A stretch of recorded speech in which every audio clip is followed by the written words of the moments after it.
దేవి కాకినాడ జిల్లా యూటీఎఫ్ జిల్లా కార్యదర్శిగా పనిచేస్తున్నాను.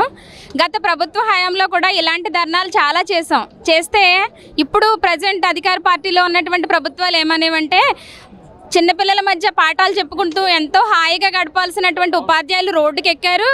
మా ప్రభుత్వం వస్తే ఇలాంటి పరిస్థితి రాదు అని చెప్పారు. అదేవిధంగా లోకేష్ గారు 1170 జీవోను రద్దు చేసి పిల్లలందరినీ కూడా మెర్జింగ్ అనేటువంటి విధానం లేకుండా పాత పద్ధతిలోనే పాఠశాలను కొనసాగిస్తున్నా అని చెప్తూనే గత ప్రభుత్వం 6 రకాలైనటువంటి పాఠశాల వ్యవస్థను తీసుకొస్తే ఇది 9 రకాలైనటువంటి విద్యా వ్యవస్థను తీసుకొచ్చింది. ఇదేనా మీరు చేసేటటువంటి న్యాయం ప్రాథమిక విద్యా వ్యవస్థ కానీ మేము అడుగుతున్నాం.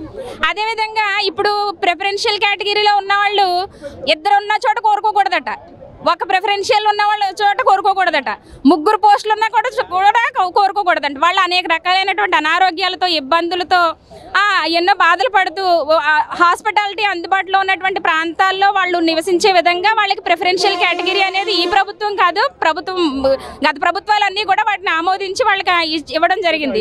అలాంటి ప్రిఫరెన్షియల్ కేటగిరీ వాళ్ళు ఇప్పుడు ఎక్కడ కోరుకుంటారు, ఏ స్కూల్ కోరుకోవాలో కూడా వాళ్ళే చెప్తారంట.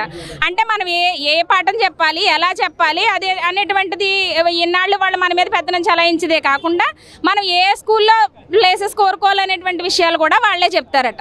అంటే గత ప్రభుత్వం మీద వీళ్ళు ప్రతిపక్షంలో ఉన్నప్పుడు ఒక మాట, అధికార పార్టీలో ఉన్నప్పుడు ఒక మాట చెప్పేటటువంటి ద్వంద్వ వైఖరి ముందు ప్రభుత్వం విడనాడకపోతే గత ప్రభుత్వం చూసేటటువంటి స్థితినే చూస్తుందని చెప్పి మేము ఐక్యోపాధ్యాయ ఫెడరేషన్గా మేము హెచ్చరిస్తున్నాము. అదేవిధంగా పాత పద్ధతిలోనే పాఠశాలలన్నీ కూడా కొనసాగించాలంటే ప్రైమరీ, అప్పర్ ప్రైమరీ యూపీ విధానాలనే కొనసాగించాలి.